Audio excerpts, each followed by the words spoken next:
Pas një konferencë mbi rolin e grave në demokracitë lokale, kryetari i Partisë Demokratike Sali Berisha zhvilloi një bashkëbisedim virtual me ndjekësit në rrjetet sociale, ku artikuloi akuza të forta ndaj kryeministrit Edi Rama dhe qeverisë së tij. Në deklaratën e tij, Berisha e përshkroi Ramën si të kapur nga paniku, duke pretenduar se qeveria është e përfshirë në skandale me përmasa ndërkombëtare dhe se qytetarët shqiptar po përballen me rritje çmimesh pas një mbështetje nga shteti. Ai kritikoi ashpër mungesën e subvencioneve për fermerët, pensionistët dhe shtresat në nevojë, si dhe situatën në transporti publik. Në Shqipëri godasin masivisht shqiptar, por Shqipëria është vendi vetëm në Europë që de facto nuk ka marrë asnjë masë lehtësuese.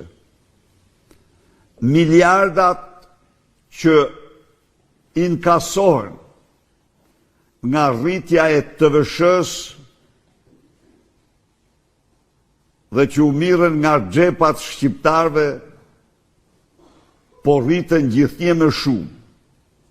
Ndërkohë, fermerëve shqiptar ju hiqet edhe subvencioni i naftës që kishin. Një pjesë e rëndësishme e fjalës së tij ju kushtua dhe funksionimit të brendshëm të Partisë Demokratike. Berisha theksoi se forca politike që ai drejton ndodhet në një proces riorganizimi dhe hapjeje, duke garantuar se drejtimi i saj do të vendoset vetëm nga antarësia përmes votës së lirë. Riorganizimi, ripërtritje në demokratikun që ka njohur. Partia Demokratike ka garë në të cilën janë të ftuar të marrin pjesë që të gjithë. Por ka një kusht, i dashur Kris.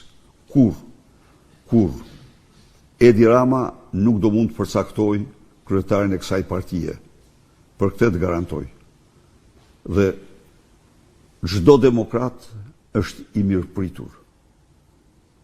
Në garë është i mirëpritur të zëjë pozicionin dhe siguroj që po bëhet shumë punë për hapësira gjithnjë më të mëdha për të rritë, po kryetarin e kësaj partie do të caktojnë vetëm demokratët me votën e tyre.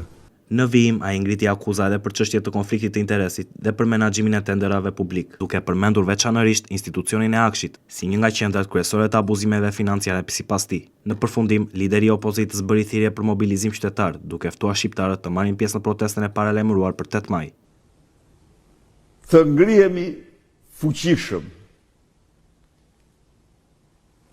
në protestën tonë të datës 8 maj. Por para zgjithash, të ngrihemi fuqishëm mbi murin e propagandës së mashtrimit, trillimit, që Edi Rama ka montuar me mafjen e fjalës lirë.